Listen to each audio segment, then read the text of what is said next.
Hi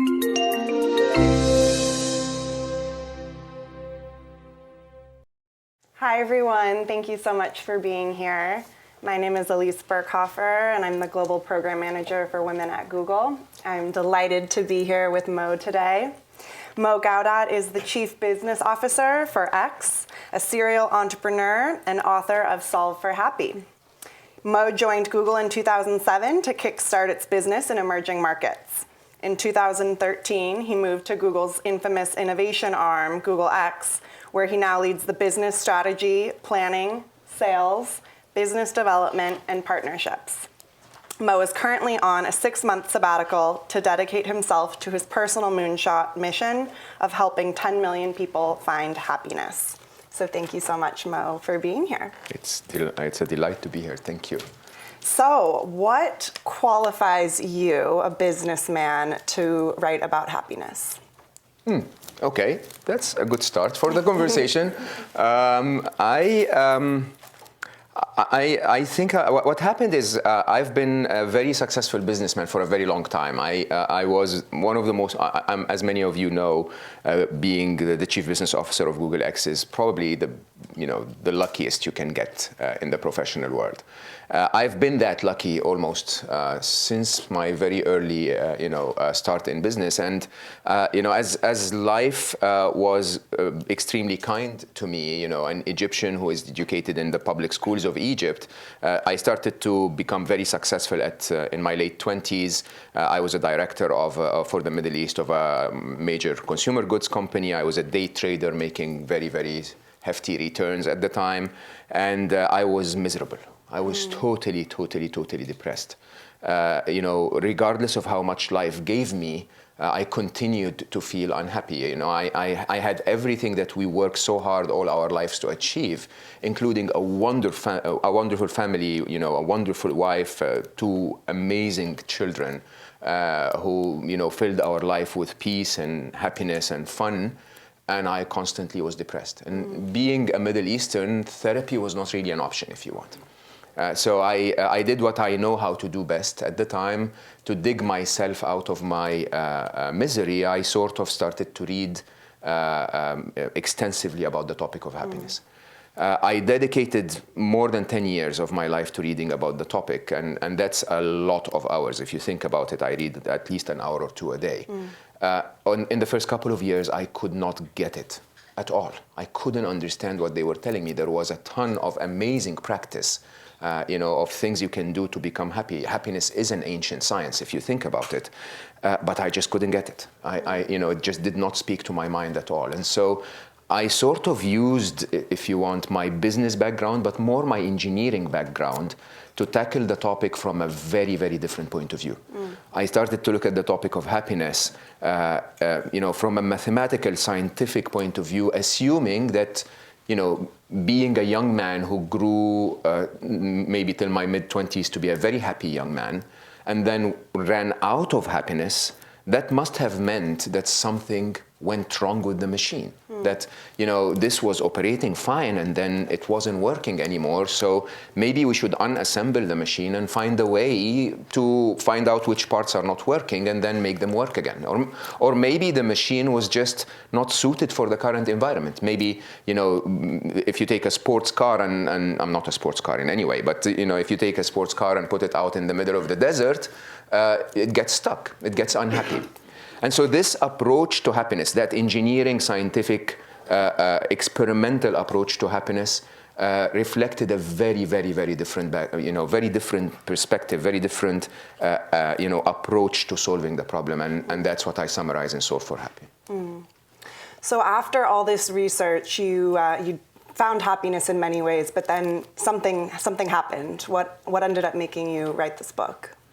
So my research, as I said, took around 10 years or so, and I was at a point in my life where almost nothing could dent my happiness. Again, I come from a Middle Eastern background, so post 9/11, I would travel to the U.S. for business at least once a month. It would take me 12 to 14 hours to get to the U.S. and then I would almost always, spend 2 to 3 hours in random check in, Homeland Security, right? with a silly smile on my face. Nothing would make me unhappy. I would win a deal, lose a deal, get stuck in traffic. It doesn't really matter. I was just constantly okay with life, grateful and enjoying every bit of it. And in an interesting way, I think this must have been my training, if you want, because in 2014, I think I got the ultimate test of being able to stay peaceful and calm that a parent could ever do. My wonderful son Ali, who was 21 at the time, 21 and a half at the time, a beautiful, handsome, wise, kind, and honest young man who made me proud in every possible way, who was my friend much more than my son. At that, I had him at a very young age, and so we played video games together, we played music together, we read books together. He was a very funny young man, and so we watched a ton of comedy together. It was always an amazing experience to be with Ali. He came to visit us in Dubai in July 2014, and instead of going through a wonderful vacation, Ali unfortunately was diagnosed with an appendix inflammation. We took him to a local hospital, and the surgeon made 5 mistakes in a row. In 4 hours, our life turned from planning for the best, time of our life to losing the one that meant most to us. And even though the pain was unbearable, I think anyone here who has children will know that to lose a child is almost to lose a part of your heart. Truly, I'm even lost for words today, 2.5 years later. I honestly cannot describe what it feels exactly. There is that lasting pain, if you want. But we were so peaceful and calm as a family. I wouldn't say we were happy. We were, that would be a big exaggeration, but we were not unhappy. We were not angry at the world. We were not disgruntled with what happened. We did not want to kill the surgeon, or we didn't want to, blame ourselves for the rest of our life for driving him to that specific hospital. And in an interesting way, when people came to Ali's memorial, they would come in crying. In hundreds, probably more than 1,000 people came, and they would come in crying, and we would hug them, and we would explain to them our view of life and death, and we would explain to them our view of happiness and how we go through life, and they would smile. And then, if you did not know the background to the event, you would have thought that this is maybe Ali's birthday or something. Everyone was smiling and hugging and laughing, remembering wonderful memories of Ali. And, the atmosphere was amazing. And so my friends basically started to say, you have to write this down. And Ali had actually asked me before he left. It's almost as if he knew he was going to leave. He sort of dictated his will a few days before and told me, you need to continue to make a difference to the world, but maybe you should start to depend on your heart a little more. Sort of on top of all of the business and finance and technology that you've been doing all your life, there is another part of you that you may want to share with the world. And so I sat down to write 17 days, exactly 17 days after Ali left, and I could not stop. And as Paulo Coelho says, when you know your life's purpose, the universe conspires to make it happen. Everything fell in place. 4.5 months later, I had 600 pages of a manuscript. I met one of the best agents in the business, Michael Carlisle from Inkwell, who introduced me to publishers across the world. Today, we are published in more than 12 languages, even before the launch of the book, and including some of the top publishers worldwide, Simon Schuster, North Star Way, and Macmillan's Bluebird. So it's definitely been a mission in the making, if you want. It's such a beautiful way to honor your son, and that was such a powerful ask of him to do the work of your heart. How is it feeling to do that work of your heart? I think what you realize after a while is that when you lose a loved one, and definitely when you lose a child, the pain remains. Okay, it doesn't go away. Most of us who have experienced the loss of someone they love would think that they were given one choice, right? And the choice would be to sort of surrender to the harshness of life and just accept and cry and close your door and decay, right? I think very early on I realized that I was really given two choices One was to close my door and decay, and it wouldn't bring Ali back. And the other was to do this. Try and honor Ali in a way that sort of tells the world about his way of living, right? I mean, Ali was so peaceful going through life. He actually had a tattoo on his back that read, "The gravity of the battle means nothing to those at peace." And surprisingly, when he was going into the operations room, the last thing he did is he sat up, and through his scrubs, I saw that tattoo. That was the very last thing he told me, if you want. Now, we all go through harsh events in our life, and imagine if you can share a way of living with 10 million people who will go through the harshness of life, and instead of closing their doors and decaying, or closing their doors and feeling unhappy or disgruntled with life, imagine if I can honor Ali by having 10 million people remember his way and hopefully send him a happy wish. I've spoken to around 12,000 people so far about the concepts of the book, and every time I speak about it publicly, I get hundreds of people who will tell me this changed our life. I've spent a privileged life working on projects like Project Loon, or on Google itself in emerging markets, to spread the amazing knowledge that comes with Google to every language and market in the world. And I will tell you, I have rarely ever found anything more rewarding than to show people sort of the defects that our brains take us through and make us miserable, sometimes for a lifetime. And once you see through them, they go away, right? Yeah. Nothing is more rewarding. Yeah.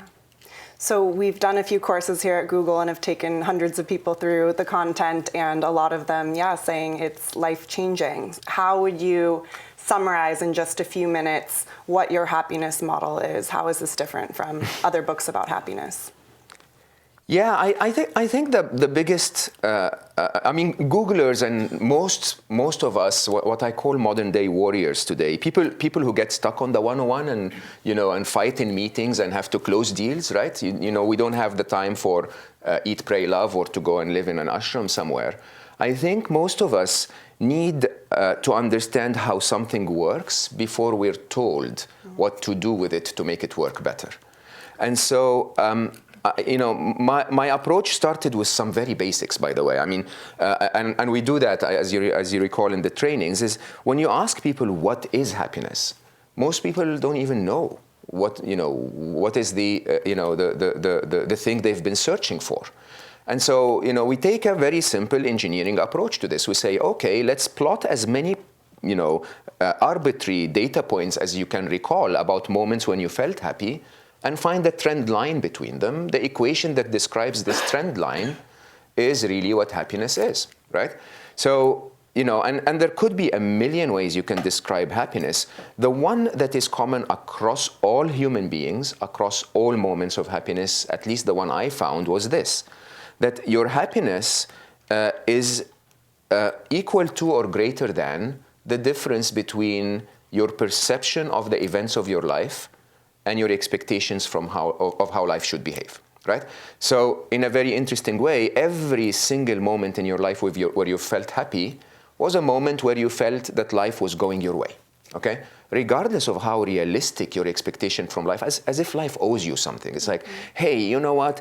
I should lose 25 pounds in the next 2.5 weeks. You know what? I have this very important event in Rio de Janeiro, and I really need to lose that, right? If you don't, you get upset. It's like, seriously? Who loses 25 pounds in 2.5 weeks, right? And you start to go like, oh, my metabolism is wrong. And, I was created in a way where I really don't eat at all, but look at me. And, we start to describe things to ourselves that are so unrealistic just because life did not meet what we expect, okay? Now, with that equation in mind, you start to realize that most of our unhappiness truly is a thought in our head, okay? We think of the events of life in a certain way. We compare that to our expectations of how life should behave. And when the event misses the expectation, the thought triggers unhappiness. You do nothing about it most of the time, so your brain goes like, but I told you something was wrong. It brings it up again, and it triggers unhappiness, and then, you go through that, what I call the suffering cycle.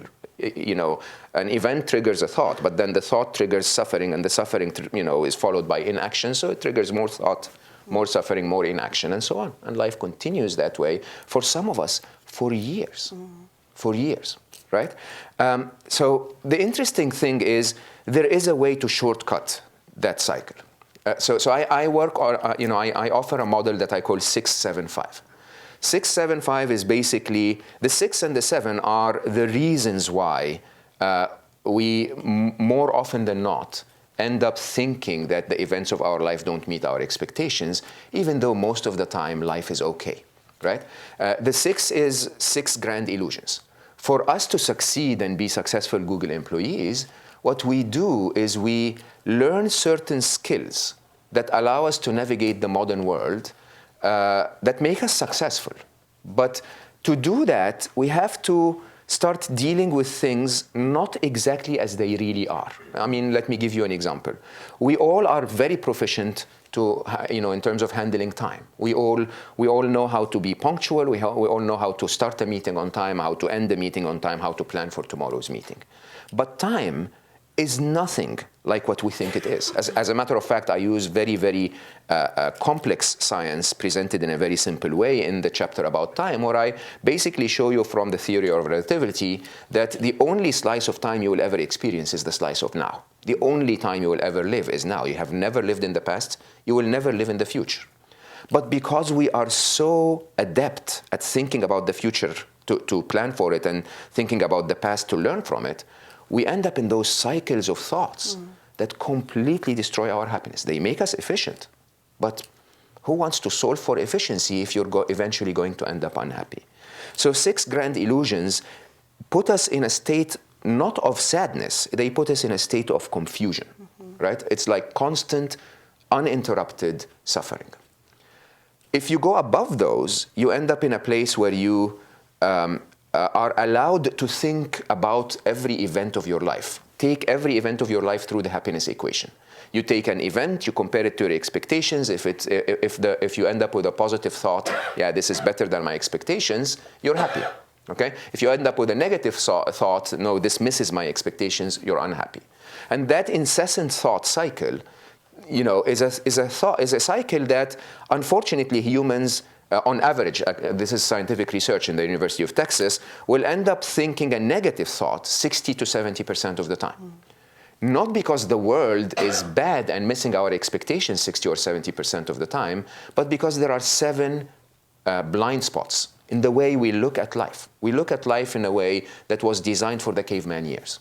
So those blind spots make us, let's say, they make our brain grumpy. They sort of make our brain constantly come back to us with results of the happiness equation that should make us unhappy, right? They make us safe and they help with our survival, but they make us unhappy. And so if you manage to fix the 7 blind spots, if you manage to see through them, suddenly you'll find yourself, when you compare events to expectations in your happiness equation, you're constantly going up to the happiness quadrant. The 5 in my model, however, is if you continue to do this long enough, if you continue to compare events to expectations without the 6 grand illusions, without the 7 blind spots, very frequently you will realize that most events of life should meet your expectations. Okay? Even the harsh ones, by the way, if you know the truth about life, you should expect them. We all know that change is the only constant. Right? That we should expect change tomorrow, right? We should expect that tomorrow is not going to be like today. Now, if you allow yourself to look at the world this way, then when change happens, it doesn't miss your expectations anymore. You constantly feel okay with it. You feel happy about it. And so I say, if you hang on to those 5 ultimate truths, you won't even need to solve the equation anymore. More frequently than not, you will just be okay. You will be happy in a state that I call the state of joy, uninterrupted happiness all the time. Okay, so that's complex stuff that I want to unpack a few things in particular. So you brought up time, which is one of the grand illusions, and the importance of the present moment. Why is it so important, and how does it relate to our happiness? It is complex stuff, by the way. So one of the differences between Solve for Happy and other happiness books is, it is truly a book for reflection. So you read, you think about it, you go like, what did he just say? I didn't believe that all my life, and then you read it again. Okay, and I don't know if you recall, we spoke about the concept of early readers. So I wrote this book like a Googler would. You know how we use the Google Docs to review proposals or client presentations or whatever together. So I did that actually. When I got to version 2 of the book, I posted it online. I put a message on social media and got 500 early readers, people that I don't even know, who basically went into the book and edited it themselves. They would go like, nah, I don't like this sentence. Maybe you should make it this way. Or, here is a bit of research that proves what you're talking about, or a bit of research that disproves what you're talking about. And they would argue between them, and which was an incredible experience. So I got tens of thousands of comments that made version 3 of the book really what almost written by the readers, if you want. Now, when you think about the pressure that we go through, going back to the topic of time, the pressure that we go through with time is, there are various views of time. Okay, time here in the West, we're clock-based. We're a clock-based culture. We respond to the clock. The clock ticks, and we follow, right?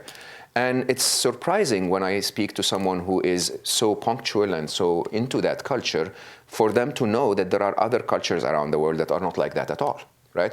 The majority of the world, as a matter of fact, Latin America, Southern Europe, Middle East, Africa, Indian subcontinent, and so on, are events-based.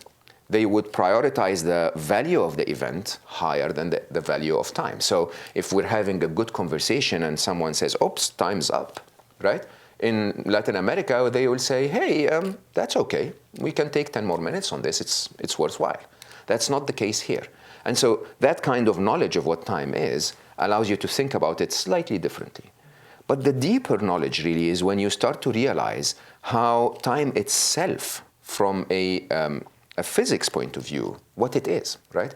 No one really knows what time is. As a matter of fact, we know how to measure it. And what we measure, we don't really measure time. What we measure is we measure mechanical movements, if you want, that are sort of associated with times. Whether that's, the rising of the sun, or the change of the seasons, or, the very, very highly accurate, atomic clocks, which measure the oscillations of certain atoms. But what we're measuring truly is something that is unknown. Okay? As a matter of fact, if you understand Einstein's view of relativity, what we live in is not a 3-dimensional space. We live in a 4-dimensional space, one of which is the arrow of time. The only difference between our ability to move in space and our ability to move in time is that we're governed by the arrow of time, which basically means that the entire universe with you in it is propelled from second to second across the arrow of time, where, he imagines it as a loaf of bread where you cut through the loaf of space-time, and every instance is the entire universe at a specific instance in time. It goes a lot more bizarre when you understand that time is so relative that it changes for you and for me. Not only that, if what I'm talking about is boring for you, you feel that time is moving slower.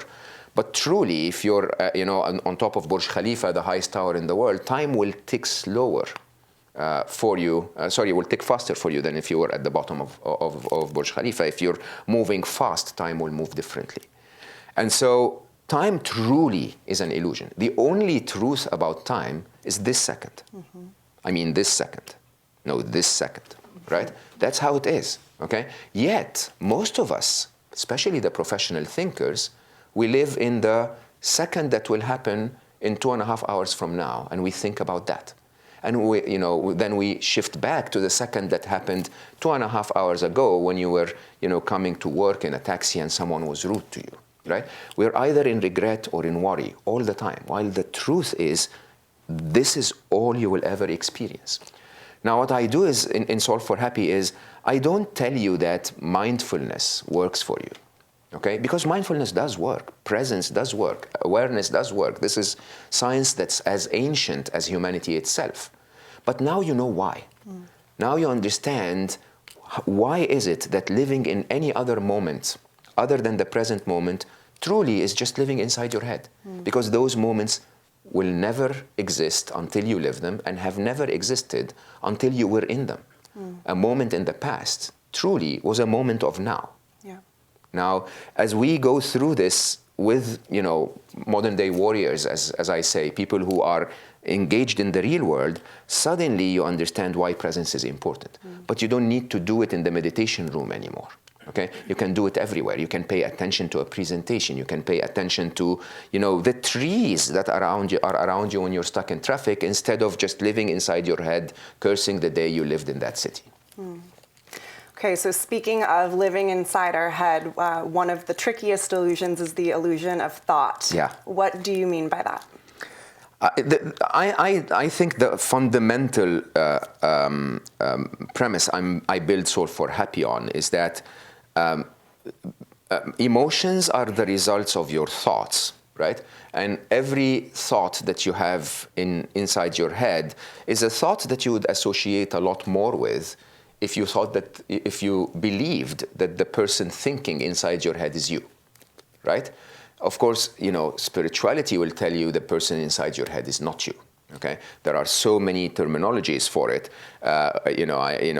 Some religious beliefs will believe that it's a devil and an angel who have their conference room inside your head. They're chatting all the time. One of them is telling you to go right, and the other is telling you to go wrong. Right? Others will say, Eckhart Tolle, for example, which definitely is one of my teachers, calls it the thinker. There are lots of ways to associate with thought as if thought is not you, okay? Even though the modern Western belief is I think, therefore I am. Now, in Solve for Happy, I basically provide very concrete scientific evidence that the thoughts in your head are just a biological function. Just like, you breathe, your lungs are tasked with the, important survival task of taking oxygen into your blood and taking CO2 out of your blood. Your brain is tasked with the idea of providing you comprehension of the real world in the only building blocks you know how to understand after you've learned words, right? So once we start to comprehend the world around us in the form of words, you need to start, continuing to look at the world this way. You cannot observe the world silently and make a decision. Unfortunately, your brain is constantly translating that into language, right? And so that voice inside your head, books like Thinking Fast and Slow will tell you a lot about how that voice, the conversation, almost the conflict inside your head is, basically different sides of your brain trying to make sense of the world, right? Once you start to realize that that thought is not you, thought is just a biological function, and I'm sorry to use bad English here, but I always take the example of saying your colon is responsible for creating crap, and your head is sometimes responsible for creating more crap. And if you start to see it that way, you suddenly suddenly realize that you don't always have to obey, by the way, because your brain's function as a biological function here is to present you with as many ideas as possible, right? It's up to you to choose, right? And two is you don't have to associate. So if you get a thought that's a little crazy, that doesn't mean you're crazy. Until you actually put that thought into action, it's just a thought presented to you. You can tell your brain, hey, thanks, brain. Thank you very much. I realize, by the way, that you're not me. I realize you're doing your biological function very well. Thanks for presenting this idea. Can you bring me a better idea? right? And I know I make that sound easy, and of course there are tons of techniques that I discuss around how you can make that a common practice. But it's so interesting when you start to see the world from the perspective of, it's not I think, therefore I am, it's I am, therefore I think. It's almost, and it's I am, therefore my brain thinks, right? If you make that separation, your view of the world will never be the same again. Okay, and so this relates a little bit to control, and you are admittedly a retired control freak. What have you learned about control and the illusion of control? Yeah, I apologize for everyone that I tried to control in my life before. I mean, don't laugh. I know you're doing it yourself. So we try to control everything in our life, right? We believe that it's almost our function. Again, by the way, this is the expanded functionality of your brain. The reason why our species survived is not only did we manage to coordinate the events of the world and run from the tiger when the tiger showed up, but we actually managed to plan ahead and say, hey, if we go down that path or we go into that cave, there will be a tiger there. It's not very wise to do this. There are no more tigers in our cities, but we continue to plan and control obsessively, right? And the funny bit is that we actually somehow managed to convince ourselves that we have control. And one of the exercises I do in the training at Google is I basically allow you to measure how often things go out of control. And I get an answer that falls somewhere between very frequently and all the time, right?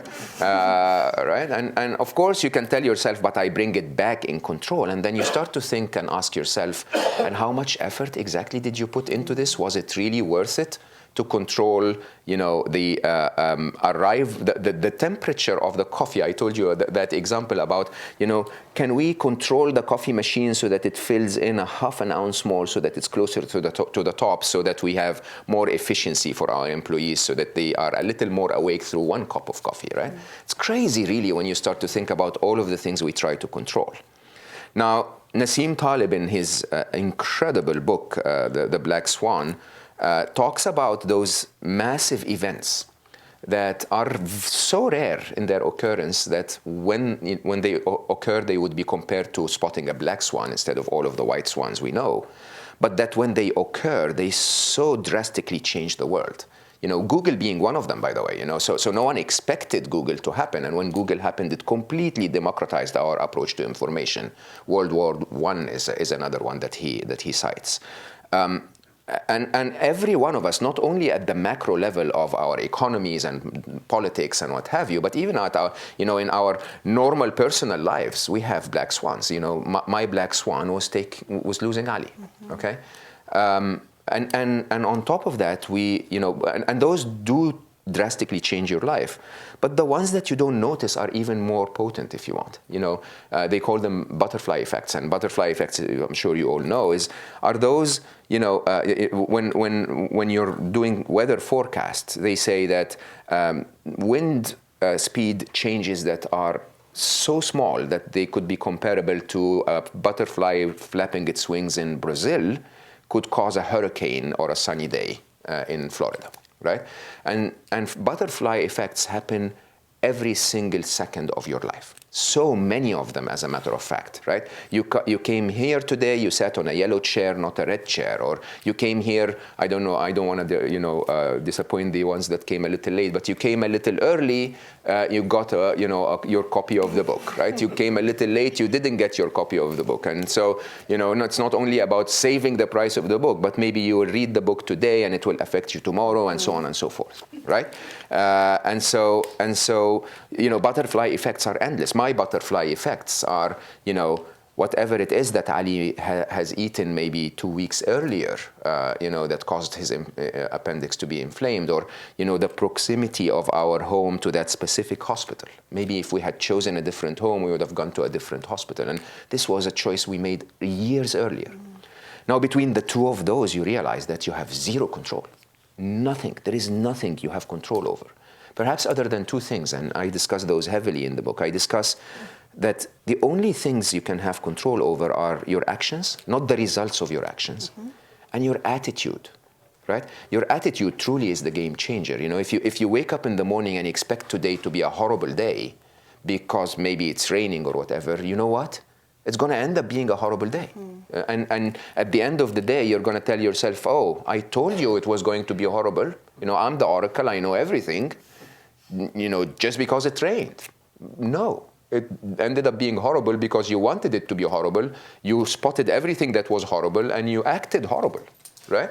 And then you're going to blame the rain. Now, there is a lot of cause for unhappiness when we try to control further than our actions and our attitude. You know, some of the most profound spiritual beliefs, you know, in Hinduism, for example, the concept of detachment, of, you know, I'm going to do the absolute best I can.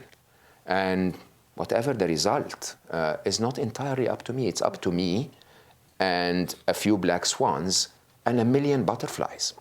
And by the way, 7.2 other billion human beings who also have their own view of the world, and maybe trillions of other beings, right? All of that comes together to create what might be your reality, and it will always be outside your control. So the last thing that I want to ask before I open it up for audience questions is about the concept of good versus bad and our desire as humans to constantly label things as good versus bad. You lost your son, I've lost my brother. It immediately felt like, oh, this is such a bad, bad thing. Can you talk a little bit about your take on that and committed acceptance?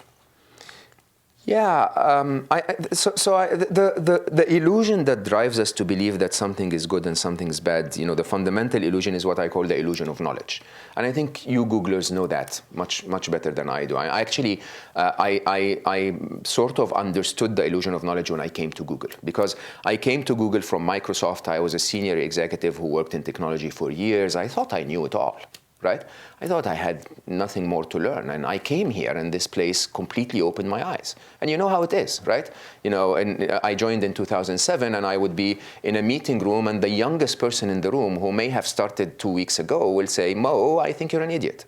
And I'm like, "Okay, can you tell me a little bit more about that? You know, like why?" And he would give me data and information that actually changes my point of view. And often, a few weeks later, we would realize that he too was wrong and that we missed something else, right?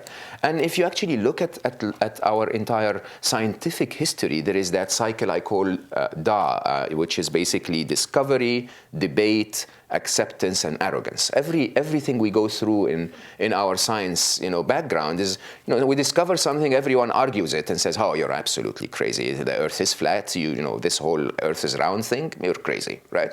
And then there is enough evidence provided, and then we go like, "Okay, let's accept that the Earth is round, but it's the center of the heavenly universe," right?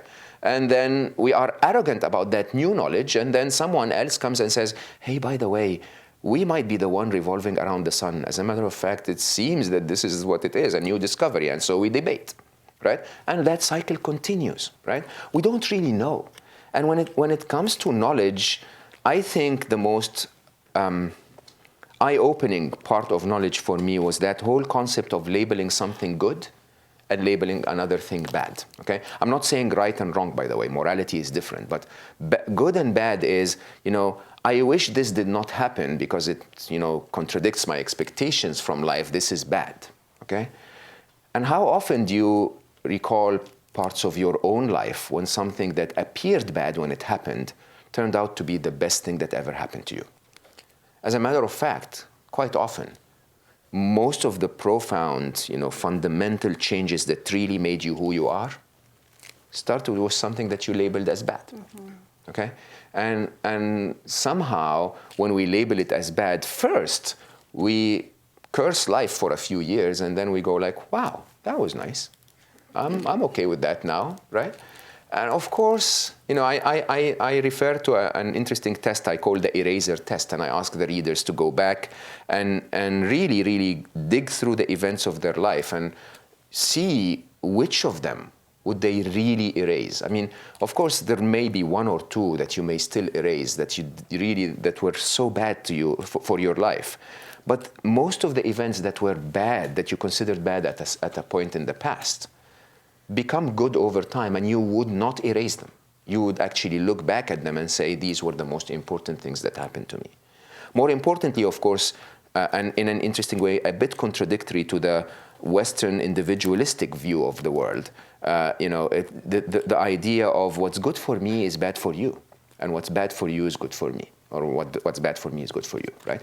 So the whole idea of, if we really look at the world much more, or the universe much more, as oneness, as we're in this together, okay? That if we all succeed, we succeed together, then there is really nothing that's good or bad. I mean, I cite the example of how Ali was, Ali, when he went to the hospital, he was fasting for the month of Ramadan, and so the doctors basically said, hey, he might as well continue fasting until the operation, because of the anesthesia and all of that. And so by the time Ali left our world, he was thirsty for almost 24 hours.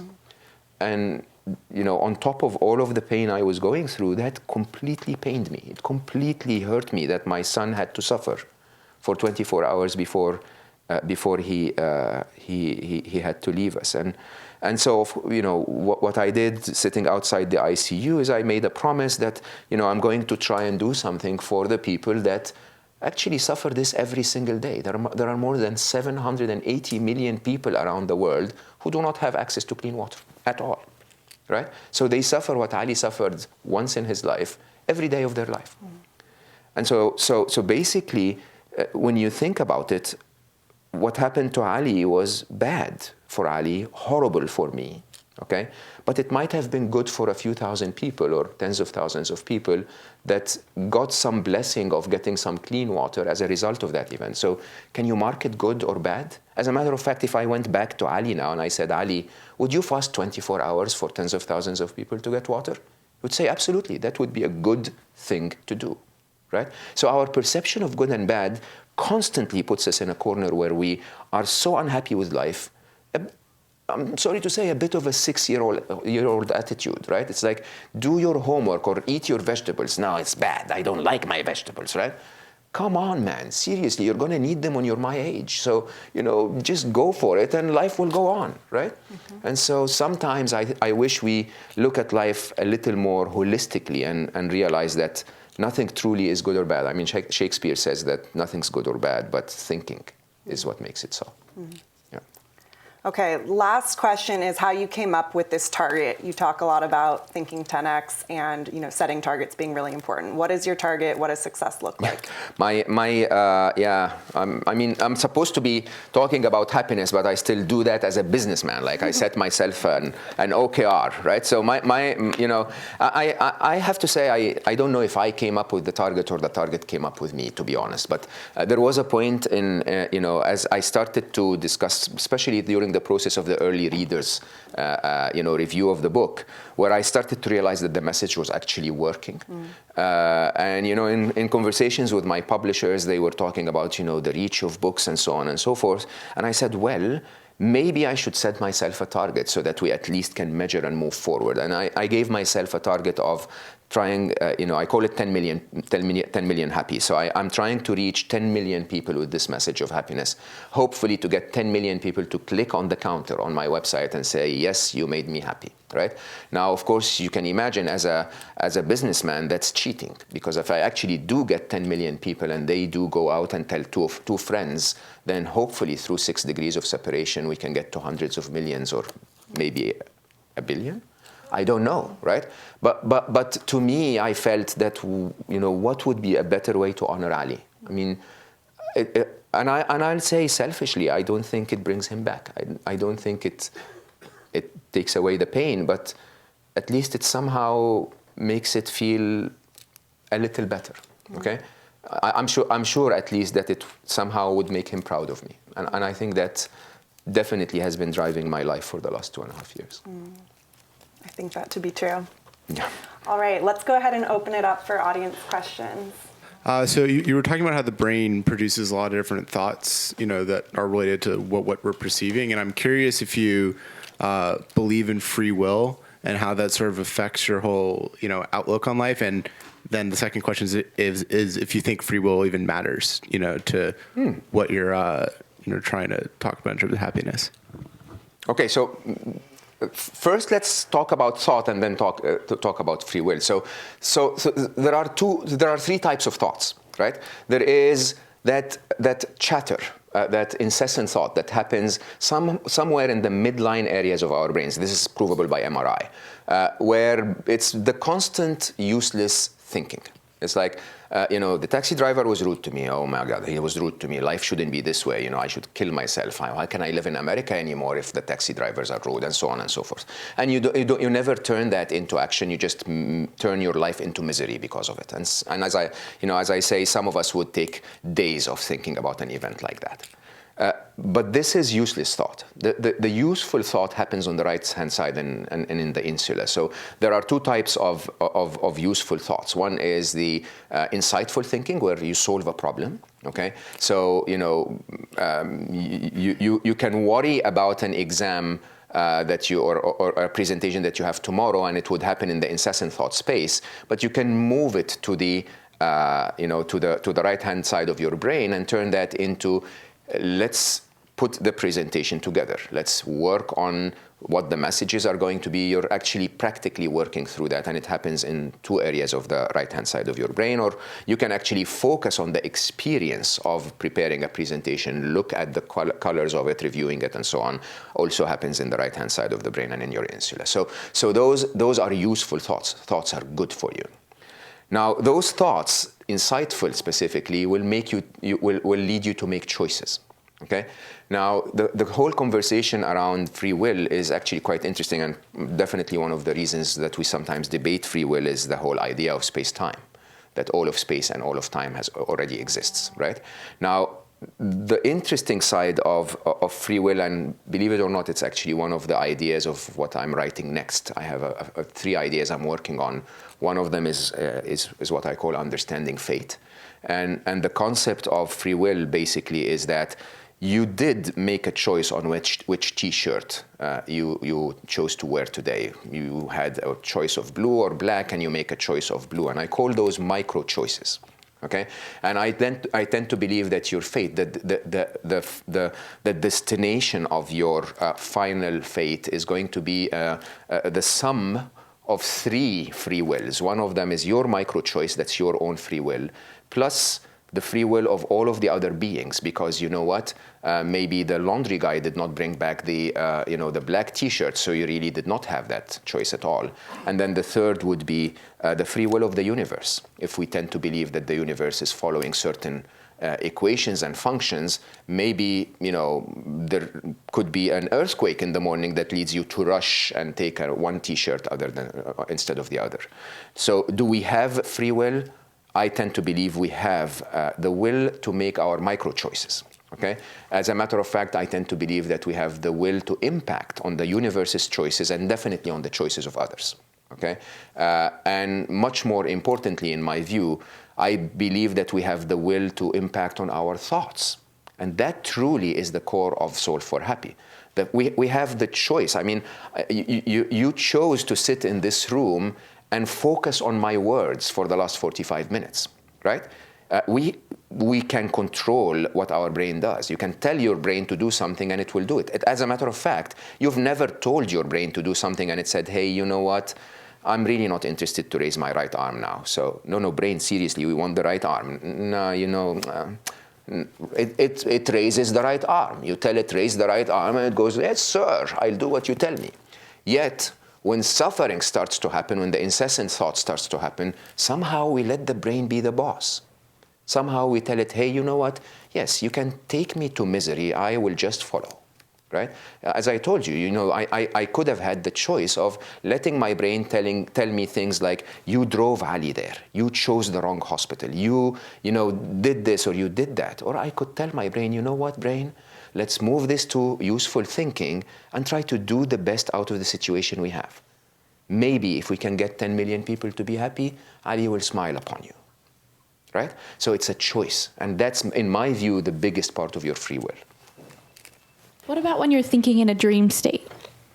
Yeah, I'm not qualified to answer dreams yet. Again, surprisingly, you guys are touching on interesting topics that I'm researching at the moment. I don't know. I think that that dreams are a very interesting indication of something I call the illusion of self, that we do exist in forms that go beyond the physical form. Exactly how that thought happens, I haven't dedicated enough research for this. Can I just, before you ask the next question, however, understand this, sometimes when a bad dream happens, we go like, okay, events missed my expectations, and we feel bad. Surprisingly, even though there were no events, okay? So it was just a dream, right? Thanks for your talk. As you know, Google, we're now going through perf season. And if I write in my perf results, well, knowledge is an illusion, control is an illusion. I don't actually know or did anything. And if I go into the kind of how can I prove next quarter or next cycle, and I go time is an illusion, it's not predictable. It seems very kind of contradictory to a successful career at Google. So how do you reconcile these two seemingly contradictory viewpoints? So I should start by saying I've had a very good career, so it seems that this stuff works, right? But let's put it this way. There is nothing better to be successful than to acknowledge the truth. You understand that? So the best of us are those who make decisions based on truly what's going on, not what we think is going on. Now, let me tell you this. In my career, I will say that one of the biggest things that completely propelled me forward was that complete conviction that I know nothing at all, okay? That you guys know so much more than I do.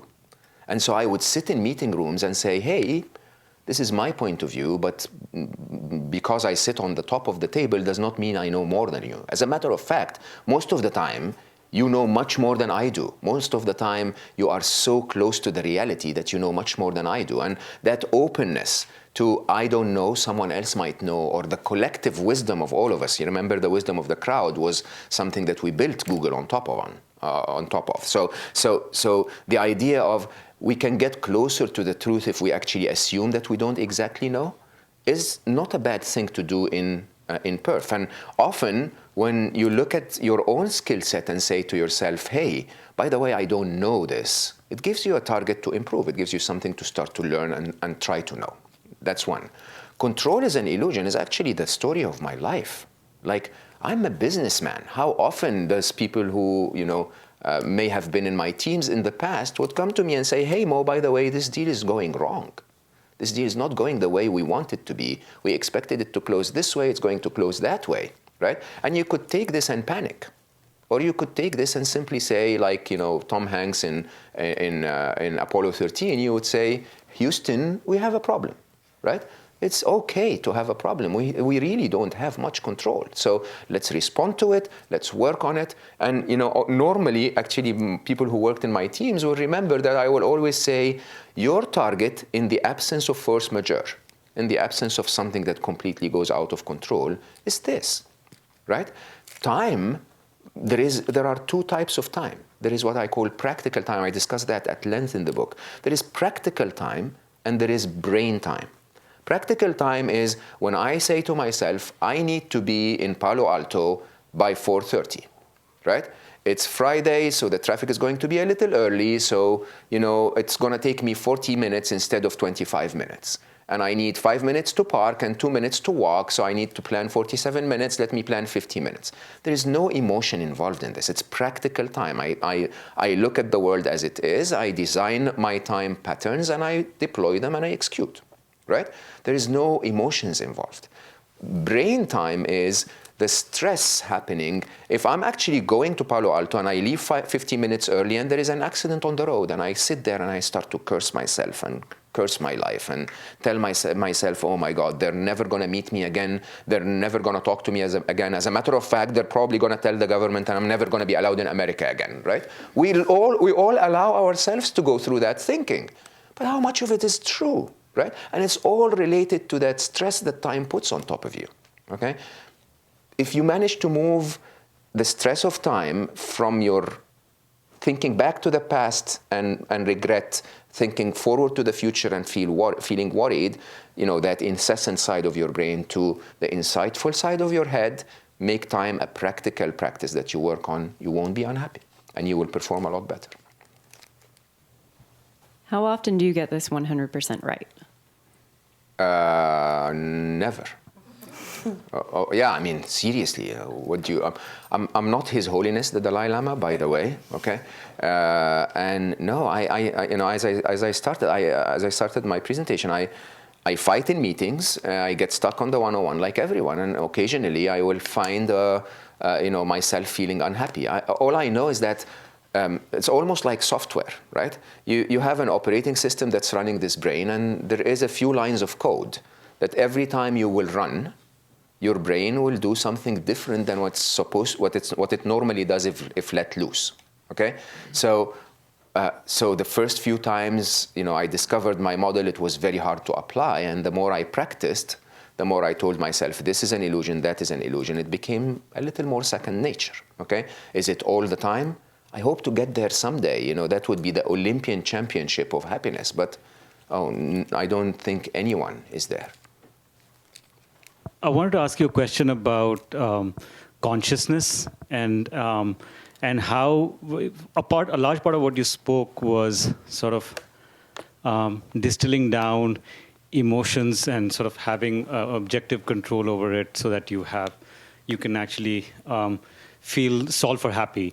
The other sets of emotions around expanded consciousness would be around, say, gratitude, or where being human and being emotional about those things is a different experience altogether.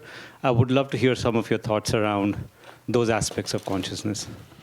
So, again, two parts to the question. I'd like to start by talking about emotions themselves, because sometimes I may come across as if I'm distancing myself from emotions. As a matter of fact, I'm not at all. I embrace my emotions fully. I feel them and experience them as much as I can, harsh, by the way, or happy. There is an interesting approach to going through life. I normally have the analogy of life and video games. And, you know, unless you experience all of life with its tough times and good times, it would be a very, very, very boring video game. Imagine if you started to play Halo and all you had to do is push the, forward button and just go through it until the end of the level. Where's the fun in that, right? So emotions are to be embraced, but emotions, when they become overwhelming, by the way, either way, you need to start to become aware. Where is the emotion coming from? Because every emotion, by the way, and we do this exercise in the training, every emotion stems from a thought, not an event. It stems from a thought. So the taxi driver is rude is the event. The thought might be something like, people should not be rude to me. I should be respected. This is threatening to my kids and their future, okay? Whatever that thought is what drives that, a feeling of anger or anxiety or worry or whatever that is, that comes as a result of the rude driver. So we need to be aware of those. We need to embrace those. And then when we start to realize that they're taking over and overwhelming us, we need to start tracing them and finding out, why are they doing that? Which thoughts did they stem from? Are those thoughts true at all? Now, consciousness goes way beyond that, okay? And consciousness, I always like to use the example of love, because I think love is a very universal and very understudied concept. So I call it my romantic, unscientific chapter, if you want. And there are two types of love. There is that love that happens in your brain. I love you because, let's say, I love Google because of the cafes. If Larry decides to cancel the cafes tomorrow, I no longer love Google. There is a reason for my love. But I love butterflies. That's it. There is no because. I have no idea why. I just love butterflies, right? Whichever shape, if it's pale gray, I love butterflies, right? I don't know. I admire their story. I don't know, right? There is that kind of love. And that kind of love truly is awareness extreme. That's you connecting with the rest of being, okay? That, I feel Aya's love for me even though Aya is thousands of miles away. Aya, my daughter, in Montreal, right? Now, those kinds of awarenesses, if you want, are truly the top of all awareness. This is truly when you start to connect with the real you, okay? The one that's not rushing through life every day trying to get the next iPhone. The real you is the one that's aware beyond this, okay? And it's rare, and it takes a ton of practice. And I think the problem is that we dismiss it because it doesn't seem very scientific. But you asked about dreams, okay? You ask about all of those ununderstood, not understood and unexplained events in our life where we go beyond the physical, where we can, where you feel that someone needs you to call them or whatever, okay? And all of these awarenesses are probably the next stage, okay? I'd encourage everyone who's a modern day warrior to start by the awarenesses of this, okay? To feel the pain in your neck, to feel the coldness in the room, to feel the time passing by, to feel the thoughts popping up in your head, to feel the link between the thought and the emotion, okay? To become aware of all of these, and then as you progress in your belts, if you want, you get to the black belt of all awareness, which is consciousness. The topic is mainly from an individual level, but you, I know, have this background from other culture and also have an emerging market. From a society point of view, we talk about this, happiness globally. From culture, from this global, from society level, you think what kind of main challenge, and we can contribute, to lift the happiness. It definitely is not a secret that happiness is becoming more and more of a challenge across all cultures. But it's also not a secret that there are cultures that are happier than others, right? And I wouldn't want to classify cultures by East or West or by, Asian or European or whatever. I'd probably try to pinpoint the Industrial Revolution. I'd say that between the Industrial Revolution and World War II were points before which, we were a lot more in touch with the reality of being a human, okay? I think what happened in the Industrial Revolution is that we started to focus a lot more on progress and productivity than our own well-being and happiness, okay? And while we realize that, by the way, those who are happy are 12% more productive, this is scientific, than those who are not, at the aggregate level, a big company might not care very much if you're slightly less productive than you should be because you're unhappy, okay? Now, the whole approach to chasing more, the whole approach to being pressured by time, the whole approach to be more individual, focused on your own success is a spiral, right? Because you start in a culture where the society is taking care of each other, and then you end up in a society where if you fail, you're gonna be homeless, okay? And then the importance of you not going through that threat of being homeless becomes even more important, right? And so you strive harder and harder, and you fall further and further away from your happiness. There is a core to this operating system, to this machine. And the core of this machine is our needs are much less than we think they are, and our universal indicator of well-being, if you want, is to feel happy. If it's almost, again, part of your survival function. If you're happy, that's sort of a signal for your brain that everything's okay, right? But it's not a reason to slack, right? We need to worry. We need to, that's your brain thinking. We need to worry. We need to ensure your survival. And now in the modern world, survival goes much, much beyond running away from the tiger, okay? It goes into your 401k. It goes into your, the kind of car that you drive. It goes into, do I have the ability to get the latest phone or not, okay? And none of that, I promise you, none of that will ever make you happy. Happy is not to be found outside you. Happy is there inside you. It's your default state. It's how we are all born. How all children, join our world, and if they're fed, if they're safe, if they're loved, they're happy. They don't need a toy to be happy. They can play with their toes and be happy, You understand? And now, by adding all of the pressures of the Industrial Revolution, I think what we and the fears that we got after the World War and the Great Depression, we started to aim for that insurance policy. I just want to make sure I'm safe, and if I pay that for with my happiness, that's okay. At least I know I'm safe. You know what? Most of us are already safe. I mean, you know, if anyone is watching this video anywhere in the world, they have a screen that they can look at. That's probably the luckiest 1% in the world, right? And we still don't see it that way. We continue to strive and strive and strive. The cultures that are happier are cultures that prioritize the present moment. They prioritize their happiness. They prioritize time with the ones they love, okay? And they understand that life will go on with its harshness and with its good times. And if they can do something about the harshness, they'll fix it. If they cannot, they'll accept, what I call committed acceptance, and try again, okay? These are the happiest cultures in the world. So as I understand it, you've been on sabbatical working on this book, and congratulations on launching it. Curious to hear what the next steps are, what else you're working on. You touched on 3 additional research projects, and also how Googlers can help propel those missions forward. I think I've never been more in the state of flow as I am right now. So I'm truly moving with the events of life as they happen, trying really hard to maximize the impact of Solve for Happy, but also really struggling with so many ideas that I'm taking notes about, and hopefully we'll sit down and write soon.